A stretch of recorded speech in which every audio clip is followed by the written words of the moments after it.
Waalaikumsalam warahmatullahi wabarakatuh. Ustadz izin bertanya, bagaimana caranya berdakwah tentang larangan mengucapkan Natal ke grup main WhatsApp yang di dalamnya terdapat non-muslim? Apakah lebih baik berdakwah secara personal atau bagaimana Ustadz? Ya, jazakumullah khair. Pertanyaan ini kenapa selalu datang berulang setiap tahun? Tidak pernah tuntas.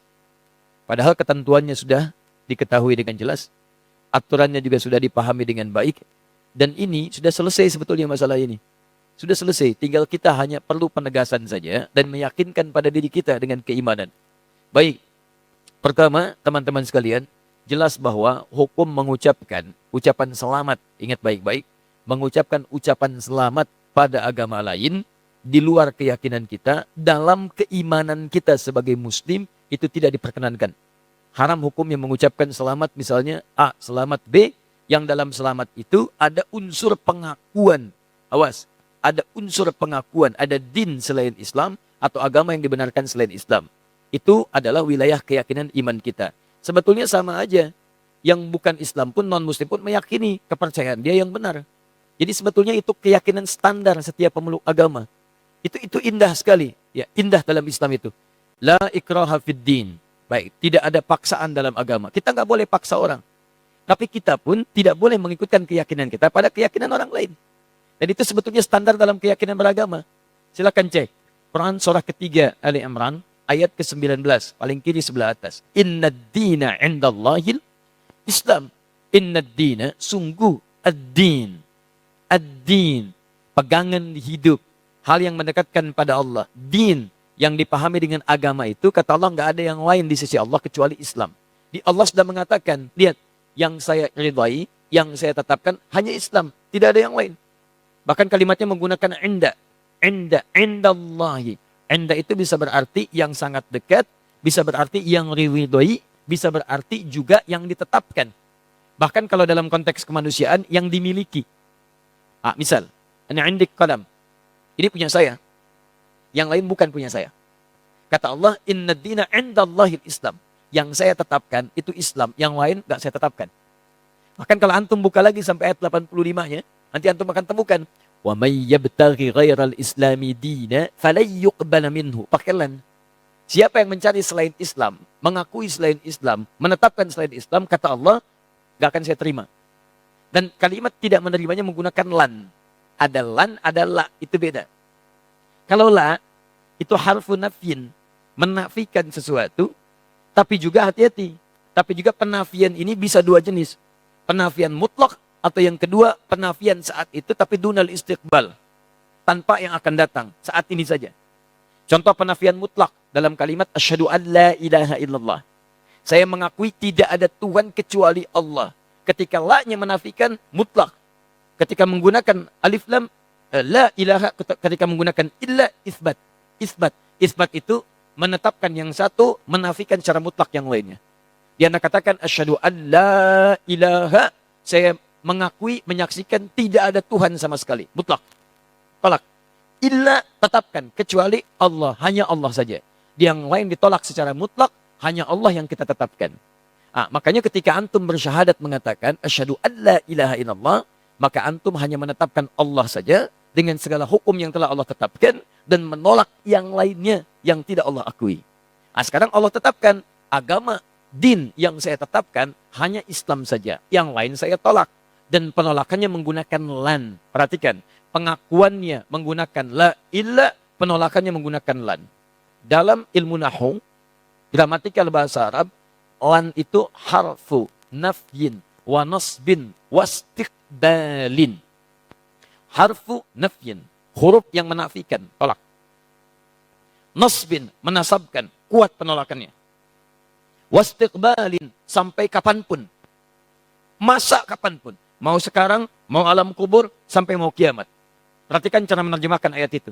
Wa may yabtaghi ghairal islami dina. Siapa yang mencari din, keyakinan, agama, kepercayaan, ghairal Islam, selain Islam, falan yuqbala minhu. Saya enggak akan pernah terima. Sejak dia di dunia, sampai di alam kubur, sampai di akhirat nanti. Saya enggak akan akui, kata Allah. Paham ya? Jadi ini wilayah keyakinan. Jadi dalam Islam kita punya keyakinan yang paling benar Islam. Makanya kita bersyahadat memutuskan masuk Islam.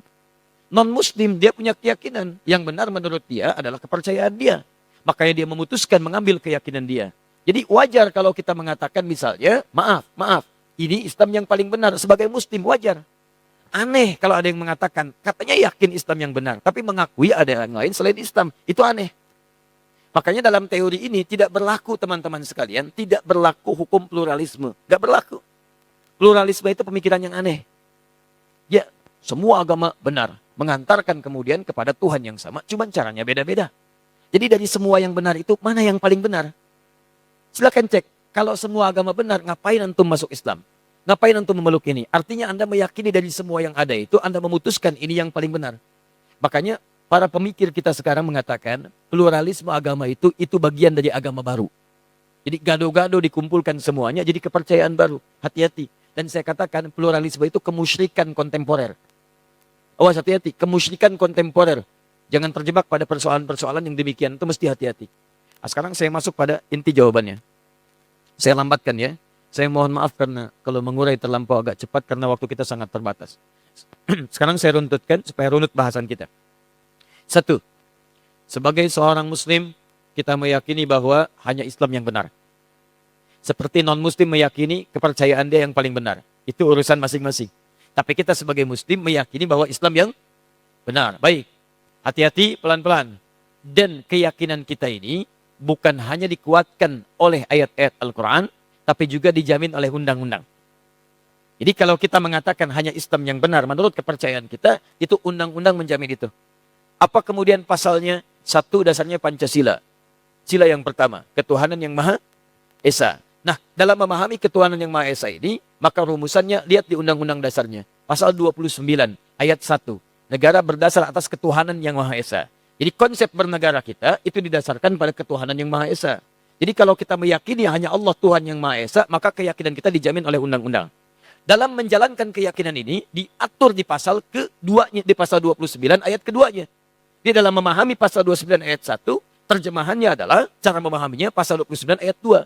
Negara menjamin kemerdekaan tiap-tiap penduduk untuk memeluk agamanya masing-masing dan beribadah menurut agama dan kepercayaannya itu.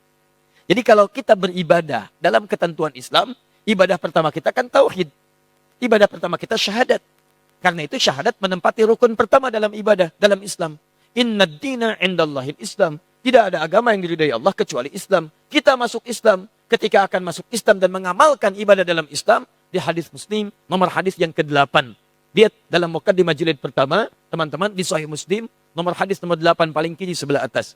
Ada hadis disampaikan dari sahabat Nabi Umar bin Khattab radhiyallahu taala anhu. Di Al-Arba'in nomor hadis yang kedua. Ketika Nabi Muhammad ditanya tentang Islam oleh malaikat Jibril, mal Islam? Apa itu esensi Islam? Apa itu ibadah dalam Islam? Apa pokok dalam Islam? Kata Nabi, jawaban pertama, antashhada an la ilaha illallah wa anna Muhammad Rasulullah.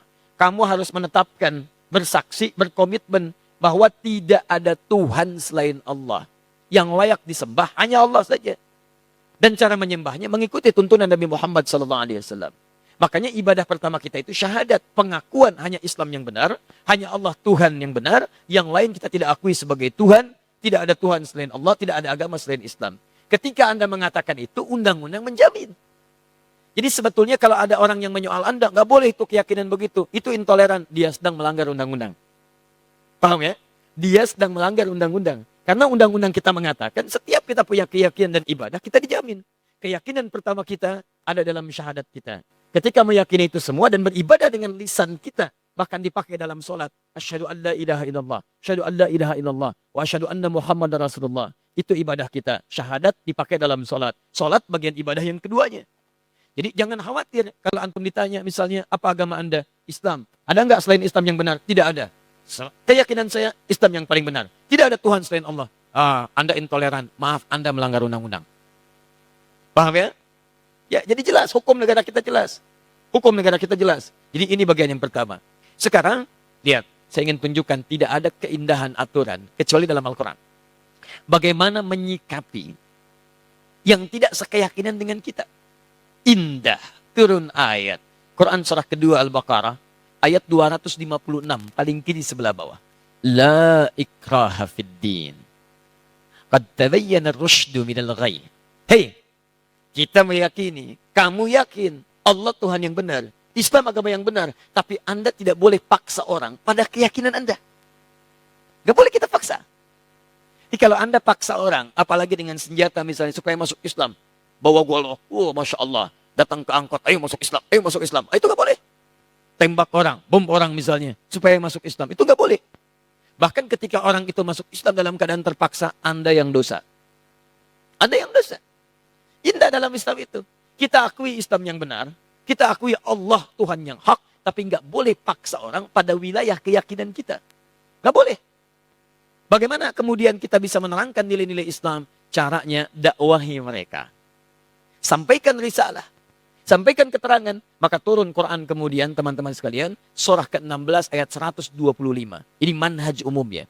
Ud'u ila sabili rabbika bil hikmah. Wal mau'izatil hasanah. Wajadilhum billati hiya ahsan. Kalau ada orang belum mengerti tentang jalan Rabbu, tentang Islam, maka silahkan terangkan, ajak mereka dengan hikmah. Toleransi yang paling baik, lakum dinukum waliyadin. Kita tidak usah saling mengganggu. Jadi zero tolerance. Toleransi terbaik, zero tolerance. Jangan saling ganggu. Saya nggak ikut pada kepercayaan Anda pun nggak usah ikut-ikutan kami. Kita diskusi aja, kalau nggak ketemu, silahkan kerjakan. Kami pun nggak akan ikut ke tempat ibadah Anda. Dan kami tidak harus menggunakan perangkat-perangkat pakaian seperti yang Anda kenakan. Anda pakai punya Anda, kami pakai punya kami. Makanya Syekh Hasyim Asy'ari dalam kitab yang tadi malam saya bawa, nanti lihat halaman ke-14-nya. 14, posisi paling kanan sebelah atas, paragraf yang pertama, baris ke-5 sampai 7. Di situ disebutkan oleh beliau, ketika penjajah datang dengan misi 3G itu, God, Glory, and Gospel. Ya, dimulai nanti dari Portugis datang ke Nusantara tahun 1511 lewat Selat Malaka. Kemudian disusul setelahnya dengan yang lain sampai ada Belanda. VOC sebetulnya, syarikat dagang tapi bekerja sama dengan pemerintahan yang zalim. Datang dia menjajah Nusantara. Sebelum jadi Indonesia, beliau sudah keluarkan fatwa. Karena mereka misinya 3G, kemanapun ada, itu dibekali.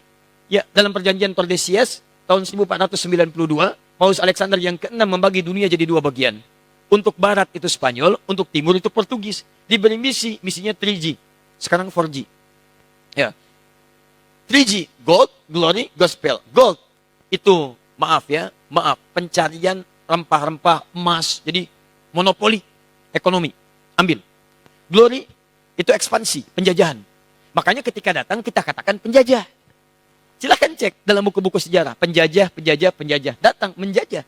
Kalau Islam tidak ada. Makanya silahkan cek di buku sejarah. Pernah nggak ada datang Islam ke Nusantara menjajah? Nggak ada. Silahkan cek di buku-buku sejarah. Penjajah Indonesia diantaranya orang Arab. Nggak ada. Tidak ada. Diantaranya orang Islam. Tidak akan ditemukan. Karena saat datang membawa risalah. Memberikan nilai kemuliaan. Tapi orang ini diakui. Sejarah kita yang mengatakan. Sejarah nasional kita penjajah datang. Kemudian kita mempertahankan kedaulatan kita. Teman-teman sekalian, begitu datang misi yang ketiga gospel. Membawa misi. Gospel, sebarkan. Bangun ini kanisa. Kanisa itu kalau sekarang gereja-gereja. Kemudian membawa misi. Untuk memindahkan kepercayaan orang lokal kepada kepercayaan yang mereka bawa. Saat dibawa itulah kemudian, di antara masa Syekh Hasyim Asy'ari, beliau itu ada, menulis beliau kitab menyampaikan pada masyarakat. Apa di antaranya? Beliau keluarkan fatwa. Orang yang ikut-ikutan mengenakan pakaian-pakaian mereka, pergi ke tempat ibadah mereka, itu hukumnya haram. Dihukumi tasyabuh bil kufar. Menyerupai orang-orang kafir, maka keluarlah hukum. Dilarang mengenakan pakaian-pakaian seperti pakaian mereka. Atribut seperti mereka. Sehingga tidak menghadirkan nilai kepercayaan lain masuk kepada kepercayaan kita. Itu sudah ada dulu disebutkan oleh pendiri Nahdlatul Ulama tanggal 31 Januari tahun 1926. Jadi kalau sekarang ada pertanyaan lagi, Ustadz apa hukumnya menggunakan topi ini? Ya, apa hukumnya memasang pohon-pohon ini? Sampaikan, itu pertanyaan sudah diajukan sudah lama dari sejak masa Mbah Hasyim Asy'ari. Jawaban beliau begini.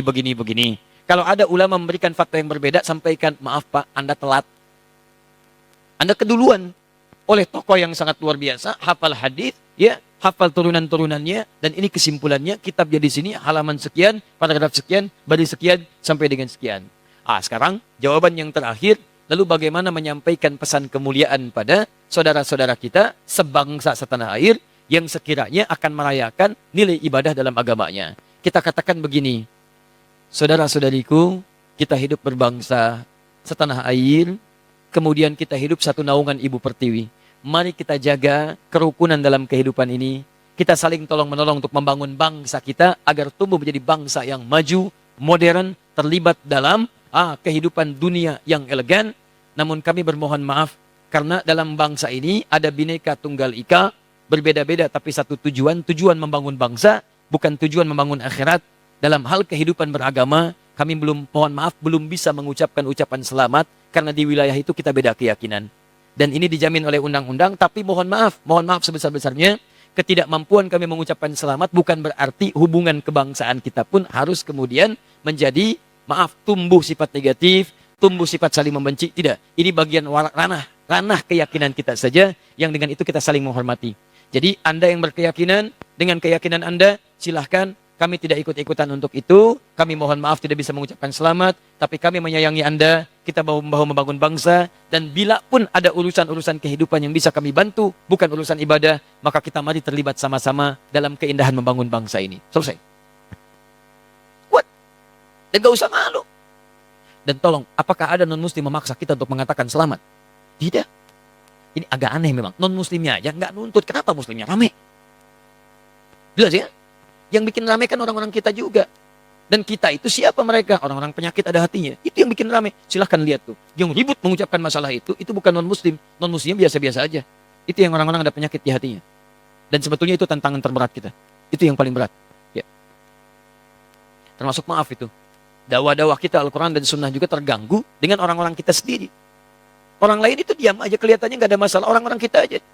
Begitu, saya pernah kemarin menyampaikan uraian, saya uraikan dari awal sampai akhir, dari akar sampai ke pucuk, sampai ke buahnya. Tiba-tiba video kami dipotong. Ustaz Adi menyampaikan yang tidak mengikuti maulid kafir, tidak mengikuti maulid kafir. Masya Allah, ribut satu desa di Kuningan. Gara-gara potongan itu. Itu kebiasaannya mirip-mirip tuh yang kemarin. Potong video, tampilkan di YouTube, terus diserang oleh banyak orang.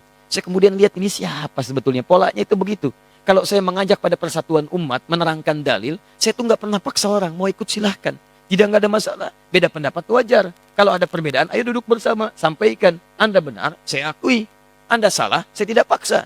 Tapi jangan sampai perbedaan itu menjadikan kita berselisih. Ini unik ini. Setiap ada orang ngajak kepada persatuan dengan cara yang baik, muncul orang-orang ini. Saya jadi bingung orang-orang ini siapa sebetulnya. Silahkan cek siapa sebetulnya itu. Dan tagline-nya ngajak dakwah Quran Sunnah. Itu bukan Quran Sunnah itu. Kalau disebut Wahabi, bukan. Saya tinggal di negara Wahabi. Ya, nggak seperti itu juga. Saya pernah tinggal di Mekah, saya kunjungi Madinah, kemarin saya datang, biasa saja. Kita normal-normal aja. Ini orang-orang ini siapa sebetulnya ini? Begitu muncul, rame, serang sana, serang sini. Coba antum perhatikan. Setiap ada momentum kita akan mendekat pada persatuan, pasti muncul orang-orang itu. Dengan channel-channelnya itu. Ya, silahkan cek. Ya. Tapi kita doakan, jangan juga mencela. Kalau mencela, sama saja kita dengan mereka. Ya, kita doakan, kita dakwahi. Kalau nggak mau ikut, biarin aja. Dan jangan dipikirin, kebanyakan mikirin itu, habis waktu kita.